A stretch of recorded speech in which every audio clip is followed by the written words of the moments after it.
5.5 litres blood ఉంటుంది, 5 నుండి 5.5 లీటర్ల రక్తం ఉంటుంది. ఈ రక్తం నిరంతరం మరి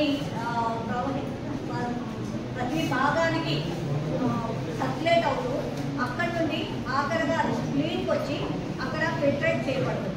ఈ స్ప్లీన్లో కానీ కిడ్నీలో కానీ మనకి అనవసరమైన లవణాలు ఏమైనా మన రక్తంలో ఉన్నట్టయితే, టాక్సిన్స్ ఏమైనా ఉన్నట్టయితే లివర్లో, స్ప్లీన్లో, కిడ్నీలో అది స్క్రీన్ చేయబడి అది తీసివేయబడుతుంది. అదేవిధంగా ఒక రక్త కణానికి 120 రోజులు మాత్రమే లైఫ్ స్పాన్. ఇప్పుడు నాకుందంటే ఒక 50 ఏళ్ళు, 60 ఏళ్ళు, 70 ఏళ్ళు మన వయసు, మన దేవుడు ఇచ్చిన ఆయుష్ని బట్టి మనకు ఒక వయసు ఉంటుంది. బట్ రక్త కణానికి మాత్రం ఖచ్చితంగా 120 రోజులు మాత్రమే లైఫ్ స్పాన్. 120 రోజులు అయిన తర్వాత అవి ఖచ్చితంగా స్క్రీన్లోకి వెళ్ళి అవి విరిగి నశించిపోతాయి.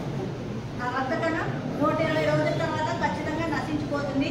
కొత్త రక్త కణాలు పుట్టుకొస్తాయి. ఎక్కడి నుండి పుట్టుకొస్తాయంటే ఆ కొత్త రక్త కణాలు బోన్ మ్యారోలో నుండి, అంటే ఎముక నుచ్చులో నుండి కొత్త రక్త కణాలు పుట్టుకొని వస్తుంటాయి. ఇది నిరంతర ప్రక్రియ. ఒక 120 కణాలు ఈరోజు ఒక 100 కణాలు చనిపోతే ఒక 100 కణాలు ఆటోమేటిక్గా పుట్టుకొని వస్తాయి మన శరీరంలో ఎముక నుచ్చు నుండి. ఇది నిరంతర ప్రక్రియ.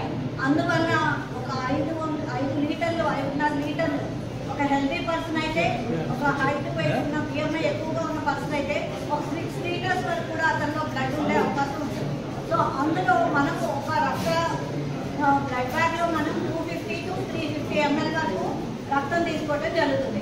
ఆ 350లో కూడా ఆల్రెడీ బ్యాగ్లో ఒక 30 ml ప్రిజర్వేటివ్ సొల్యూషన్ ఉంటుంది. సో మనం అంతా కలిపి ఒక 250 ఏమో 320 ml వరకు మాత్రమే మన శరీరంలో ఉన్న 5.5 లీటర్ల రక్తంలో తీసుకోవడం జరుగుతుంది. అందువల్ల మనకి వచ్చే ప్రమాదం ఏమి లేదు.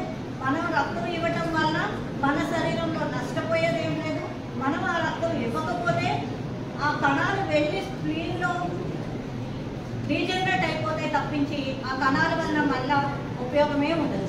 అందువల్ల ప్రతి వాళ్ళు తెలుసుకోవాల్సింది ఏంటంటే 120 రోజులు బ్రతికే ఒక రక్త కణాలు వేరే వాళ్ళకి అవసరంలో వెళ్ళి ఉపయోగపడితే వాళ్ళ ప్రాణాన్ని నిలబెడతాయని చెప్పి ఈరోజు మనం తెలియజేస్తున్నాం. అయితే ఇప్పుడు మనం సాధారణంగా చూసినట్లయితే రోడ్ ట్రాఫిక్ యాక్సిడెంట్స్లో చూస్తున్నాం. రోడ్ ట్రాఫిక్ యాక్సిడెంట్లో చూసినప్పుడు చాలా మేజర్ యాక్సిడెంట్స్ జరుగుతాయి. ఒక తొడకాలు ఎముక ఫ్రాక్చర్ అనేది మనం చాలా సింపుల్గా తీసుకుంటాం. ఒక ఫీమర్ ఫ్రాక్చరే కదా అని మన డాక్టర్స్కి.